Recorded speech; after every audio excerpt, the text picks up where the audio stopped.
শ্রী শ্রী রামকৃষ্ণদেব ভক্তদের মনে সর্বদা একটাই শিক্ষা দিতেন, ঈশ্বর আসল আর মূর্তি কেবল তার প্রতীক। ভাঙা মূর্তির পূজা করা প্রসঙ্গে তিনি বলেছিলেন, ভক্তিভাব যেন ভেঙে না যায়। মূর্তি ভাঙলে তাতে সমস্যা নেই।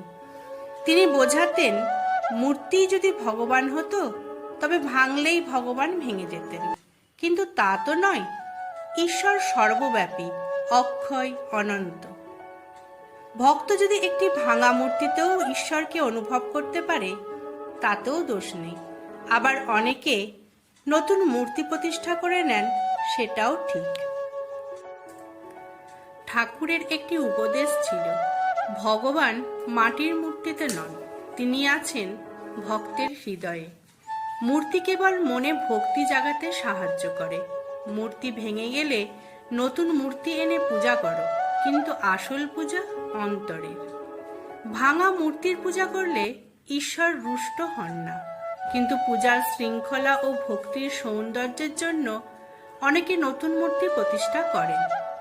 আসল কথা, ভক্তি যদি থাকে তবে ভাঙা মূর্তিও পূজনীয়, আর ভক্তি না থাকলে অটুট মূর্তিও অর্থহীন।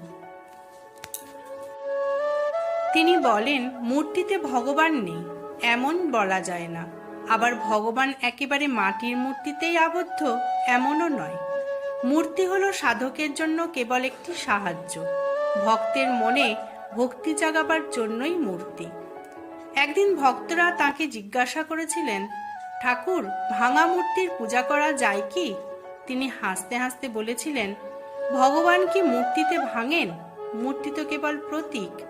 ভক্তি যদি থাকে তবে ভাঙা মূর্তিতেও ভগবানকে পাওয়া যায়। তবে সাধারণভাবে নতুন মূর্তি স্থাপন করে পূজা করা ভালো।